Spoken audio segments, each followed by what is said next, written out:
থরস বিলাল 15 লক্ষ টাকা মাসে ইনকাম করছে, এটা কঠিন না, এখনো সম্ভব। কারো জায়গায় কেউ নিতে পারে না।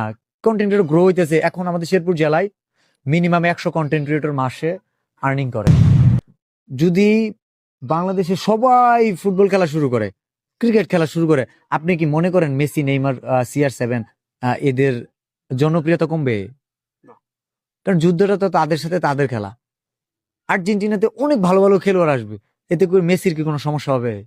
ম্যারাডোনার কোনো সমস্যা হয়েছে? পেলের কোনো সমস্যা হয়েছিল? দিলহর কারো, জিদানের সমস্যা হয়েছে? কারো না। কারো নাম তো কেউ কারো জায়গায় কেউ নিতে পারে না। কন্টেন্ট ক্রিয়েটর গ্রো হইতেছে। এখন আমাদের শেরপুর জেলায় মিনিমাম 100 কন্টেন্ট ক্রিয়েটর মাসে আর্নিং করে 20,000 টাকার উপরে। বলেন 100 মানুষের কর্মসংস্থান দিতে পারবো থরস বিলাল? থরস বিলাল পারবে না তো ভাই। থরস বিলাল 15 লক্ষ টাকা মাসে ইনকাম করছে, এটা কঠিন না, এখনো সম্ভব। কিন্তু আমি মানুষের যে এই 20,000 করে টাকা দিব, 100 জনকে 20,000 টাকা দিলে কত জানেন? 20 লক্ষ টাকা। আমি যদি হিসাব ভুল না করি, আমি 15 লক্ষ টাকা আমার 20 লক্ষ দিতে পারবো? ও কি আমার এখান থেকে নিতেছে? আমার দেশের গভর্নমেন্টের কাছে না, আরো ওই রেমিটেন্স আনতেছে, দেশে ঢুকতেছে। এই জায়গায় আমাদের চিন্তা ভাবনাটা বড় করলে সুন্দর।